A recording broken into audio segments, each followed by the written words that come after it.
Ысқақов Біләл Алпанұлы, Құрманғазы атындағы Қазақ ұлттық консерваториясы домбыра кафедрасының профессоры, Қазақстан Республикасының еңбек сіңірген қайраткері, халықаралық және республикалық конкурстардың бас жүлде иегері, лауреаты, 2022 жылғы Қазақстан Республикасы мәдениет саласындағы мемлекеттік стипендиясының иегері, Абай облысы Үржар ауданының құрметті азаматы, көрнекті күйші, ғалым.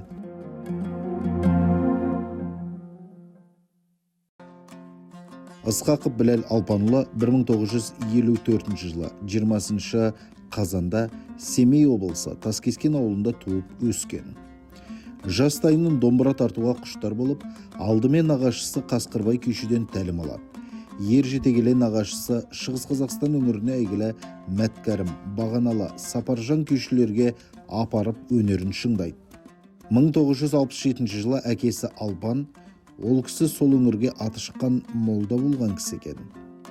Күйшілік өнерге талпынған баласын Аягөз қаласының қасындағы Сергиополь ауылында тұрған ұлы күйші Тәттімбеттің туған немересі Шайқақ Сақалға бата алу үшін арнайы ертіп барады. Жас жеткіншектің күй өнеріне деген ерекше ықыласына риза болған көнегөз қария бала күйшіге күй тарту өнерінің қыр-сырын жалықпай үйретіп, осы өнерді бұзбай ұстан деп батасын береді. Домбыраға келуім былай. Менің нағашы атам Қасқырбай деген кісі болған. Қасқырбайды келіндері атын атамай Итқұсаға дейтін. Қазақтың ат қойғышы бар ғой. Сонда 5 жасында итағам келе жатыр деп айғайлайды екен мен ана Итқұсағаны.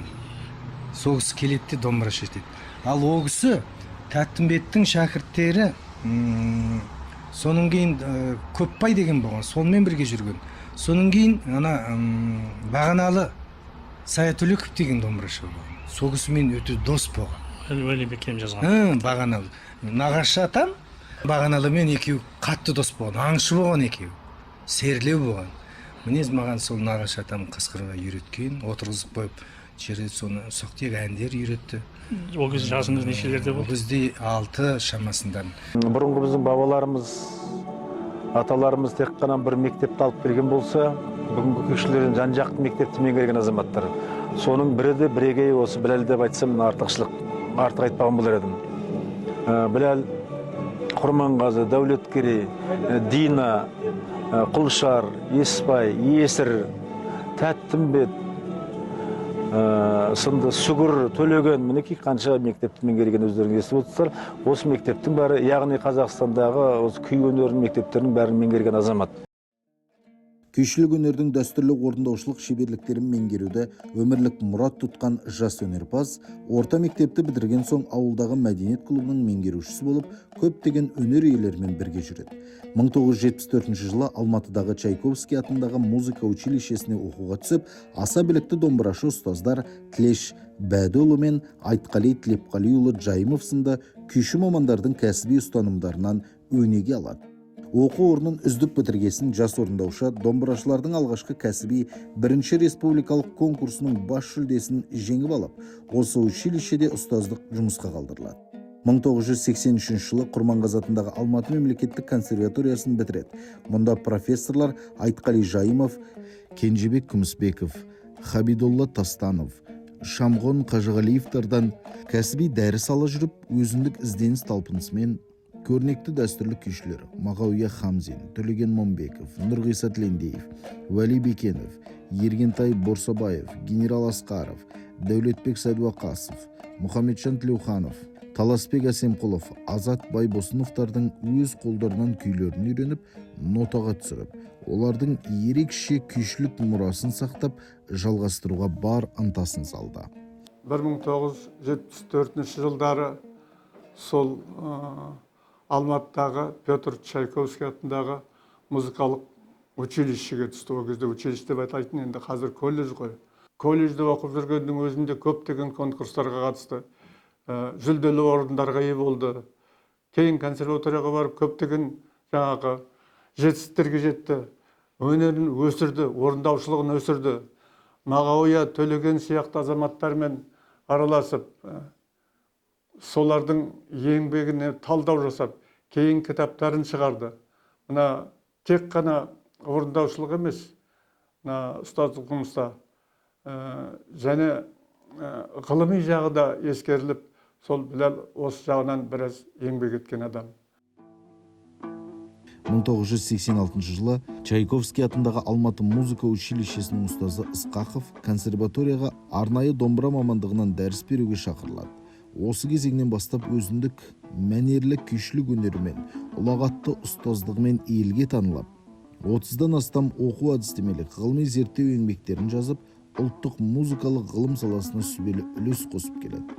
Профессор Ысқақовтың домбыра үйрену мектебі, салтанат, қазақтың дәстүрлі музыка өнері, музыка оқыту әдістемесі, домбыра мамандығы пәніне арналған әдістеме, домбыраны тез үйрену тәсілі, Сарыарқа саздары, Алтай тарбағатай өнерінің домбыра күйлері, музыка сабағы, қазақтың халық күйлері, дәстүрлі өнердің алтын ұясы, төлеген толғаулары, домбыра сазы атты еңбектері дәстүрлі күй өнерінің тарихы мен табиғаты туралы іргелі ізденіс, терең зерттеулермен мамандар тарапынан жоғары бағаланып, елімізде кеңінен қолданысқа ие болды.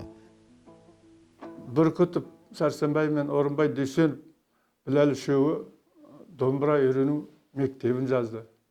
Бұл да бір адам өмірінде болатын сирек жағдайлардың біреуі ғой. Кез келген адам домбыра үйрену мектебін жазбайды ғой. Бұл да бір үлкен еңбек. Сосын көптеген жаңағы күйлерді қайта түсіріп, қайта қарап, Төлегеннің күйлерін, Мағауиннің күйлерін, Тәттімбеттің күйлерін, сондай көптеген еңбектер жазды. Профессор Ысқақов консерваторияда шертпе күй шеберлігі, домбырашының жеке репертуар қорасында авторлық курстарды да айрықша ізденіспен өткізіп келеді. Оның домбыра мамандығы, орындаушылық өнер тарихы атты типтік оқу бағдарламалары республикадағы музыкалық жоғарғы оқу орындарының оқу бағдарламаларына кіргізілген. Сондай-ақ ол мемлекеттік мәдени мұра бағдарламасының, Әуезов атындағы әдебиет және өнер институтының 7 томдық, қазақ музыкасы анатологиясының, дала фольклоры мен музыкасының 1000 жылы атты арнайы жобаның, қазақтың 1000 күйі аталған антологиялық жинақтардың редакциялық алқа мүшесі болды. Аталған еңбектерде қазақтың 1000-нан астам домбыра күйлері профессор Біләл Ысқақовтың хаттауымен нотаға түсіріліп, редакцияланып, жинақталған. Сонымен қатар танымал күйші ғалымның халықаралық ғылыми практикалық конференцияларда оқылған баяндамалар мен мезгілді баспасөз беттерінде жиі жарық көріп келе жатқан мақала жазбалары, өзіндік пікір ұстанымдары мен өзекті ғылыми тұжырымдарымен көзге түсетінін де атап өтпекпіз. Күйшінің қазақ радиосы мен телевизиясының алтын қорына жазылған аудио бейнелік жеке концерттері өзіндік орындаушылық шеберліктерімен ерекше көрінетін ұлттық рухани мұра ретінде сақтаулы. Шынында да көптеген ғылыми кітаптары шықты. Әрине зерттемесе, білмесе, оған қайдан қонады? Ол білмеген адам құр үй тата бергенмен ол шықпайды. Қаншама күйлеріміз қор болып, мысалы, орындаушы нақты түсінбегендіктен даңғырлатып әкете береді, оған түсінбайсың. Біләл тек қана күйші емес, тек қана орындаушы емес, ол зерттеуші. Зерттеуші болғаннан кейін бұл әрбір қылауына қыл түсірмей, әуенді бұзбай, әрбір күйдің дәстүріне сәйкес орындаушылық қасиеттерін тегіс бойына сіңірген, соны шәкіртке үйрете береді. Консерваторияда профессор Біләл Ысқақовтың мамандық классынан 200-ден астам күйшілер дайындалды.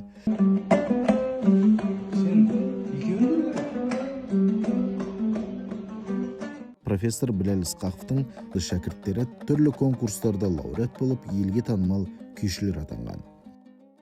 Бүкіл иісі қазаққа өте танымал азамат, өте білімді азамат, білімді орындаушы, виртуоз орындаушы, жалғыз ғана мынау жетісу, арқа емес, бұл кісі мынау бүкіл иісі қазақтың, бүкіл қазақтың күй жанрын өте жақсы біледі десек, артық айтпаймыз. Үлкен маман ретінде бұл кісіні өте мен жақсы білем, жақсы сыйлаймын азамат ретінде. Ол кісінің мынау арқа күйлері, оның ішінде мынау Тәттімбетті зерттеп, кітабын шығарып, күйлерін шығарып, оны нотаға түсіріп, қаншама еңбегін, үлкен ұлан асыр еңбегін біз өте жақсы білеміз. Сол үшін де ол кісіні жақсы сыйлаймыз. Өте мынау біз қазір мынау оқу бағдарламасында кеңінен сол кітапты өте жақсы пайдаланамыз. Бұл үлкен қазына әкеп берді бұл кісі. Сол себепті ағамызға мен өзім ризамын. Өзі мынау күйші ретінде бұл кісіге, бұл кісі зерттеуші ретінде біз көптен көп рахметімізді айтамыз. Бұл кісі мынау өшпейтін қазаққа сондай бір керемет дүние әкеліп қосты. Теледидарда ол кісінің мынау үнтаспалары өте көп. Соның ішінде мынау енді бағана Тәттімбетті де айтып кетіп жатырмыз. Мынау сүгірді жеткізуші Төлеген Момбековті өте түбегейлі зерттеп, түбегейлі мынау үлкен жас шәкірттерге мынау Алматыдағы ұлттық консерваторияға Құрмағазы атындағы, мынау біздің Қазақ ұлттық өнер университеті Күләш Бейсейітов атындағы студенттеріміз, шәкірттеріміз кеңінен пайдаланып, үлкен бұл азбас қазына деп ойлаймын өзім, қазынасын әкеліп бізге жеткізіп берді. Мұның өзі үлкен ұлан асыр еңбек. Сол үшін де ағамызға көптен көп рахметімізді айтамыз. 2000 және 2005 жылдары өткізілген республикалық күй тартысында тағы да 2 рет бас жүлдені жеңіп алған. 2004 жылы Сеул қаласында өткен дүниежүзілік халықтар сазы конкурсында лауреат атанған. 2000-2003 жылдары консерваторияның халық музыкасы факультетін басқарып, ұлттық музыка мамандықтарының өркендеуіне мұрындық болды. Біләлдің ұясының да, ұстанымының да мықты болатын себебі ұстаздары мықты. Кенжелеу қалып бара жатырған Шертпек үй мектебін жетістіру мақсатында сол кезде Шертпек үй класы ашылып, Уәли Бекенов, Мағауия Қамзин ағаларымыз бізге сабақ берді. Біләл сол кісілердің қолынан үйренді. Біләл Алпанлы осы Шертпек үй зерттеуде қаншама еңбектері бар, үлкен-үлкен томдары бар. Сол кездегі біздің ұстаздарымыз Құбыс Әшімұлы, Мағжиздар Әубәкірұлы күлдіретін еді. Біләлдің нотаға түсірген кітабын, күйлерін зағип адам қате ойнамайды, дұрыс ойнайды. Себебі бәрі нақты түсірілген орындағанымен деп. Ол көзінің көргендігінде, құлақпен естіген бір бөлек, көзбен көрген де бір бөлек, қолынан күй алған, соның жанында болған. Мысалы, Сарыарқа саздары менен, үлкен томдығы менен Арқаның күйлерін шығарса, Қаратаудың күйлерін де өмірге әкеліп қосқан Біләл Алпанұлы. Осындай ерекше, әрі орындаушы, әрі ұстаз, әрі отағасы, әрі ғалым, әрі дос, әрі жолдас Біләл Алпанұлына мен зор денсаулық тілеймін, шығармашылық шабыт тілеймін.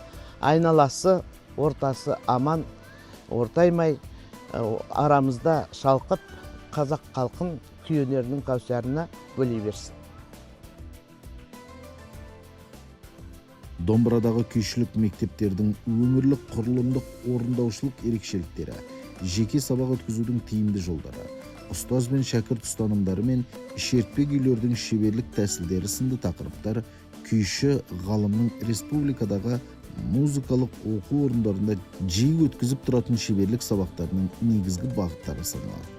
Алтын қор халықаралық энциклопедиясының білім үздігі және бірнеше Қазақстан Республикасы мерекелік медальдармен марапатталған тәлімгер күйшінің домбырасынан төгілген бабалар үніне қазақ елімен қатар алыс жақын шет ел тыңдаушылары да айрықша ризашылықпен қол соғып келеді.